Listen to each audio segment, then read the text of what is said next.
നമുക്കപ്പോൾ എങ്ങനെയാണ് വീട്ടിൽ തന്നെ ഇത് അറിയാൻ പറ്റുന്നത്?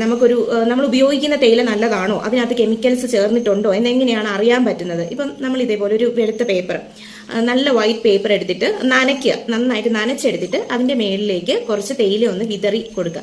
എല്ലായിടത്തും സ്പ്രെഡ് ആവുന്ന രീതിയിൽ ചെറുതായിട്ടൊന്ന് വിതറി കൊടുത്തു കഴിയുമ്പോഴത്തേക്കും അത് പെട്ടെന്ന് തന്നെ അത് നമ്മൾ വിതറി ആ ഒരു ഒന്നോ രണ്ടോ സെക്കൻഡിനുള്ളിൽ തന്നെ അല്ലെങ്കിൽ ഒരു മിനിറ്റിനകത്ത് തന്നെ നമുക്ക് ഇതിനകത്തുനിന്ന് കളർ ഇളകുന്നതായിട്ട് നമ്മൾ കണ്ടു കഴിഞ്ഞാൽ, അതൊരു റെഡ്, പിങ്ക് അല്ലെങ്കിൽ യെല്ലോ കളറിലുള്ള സംഭവങ്ങൾ ആ പേപ്പറിൽ നമുക്ക് കണ്ടു കഴിഞ്ഞാൽ ഉറപ്പിച്ചോളൂ അതിനകത്ത് കെമിക്കൽസ് ഉണ്ട്. കളർ കൂടാൻ വേണ്ടിയിട്ട്, പെട്ടെന്ന് കടുപ്പം കൂടാൻ വേണ്ടിയിട്ടുള്ള സാധനങ്ങൾ അതിനകത്ത് ചേർക്കുന്നുണ്ട്. അങ്ങനെയുള്ള കെമിക്കൽസ് തീർച്ചയായിട്ടും ക്യാൻസറസ് ആണ്. അതുകൊണ്ട് അത് ഉപയോഗിക്കാതിരിക്കുക എന്നുള്ളതാണ് നമുക്ക് ചെയ്യാൻ പറ്റുന്നത്.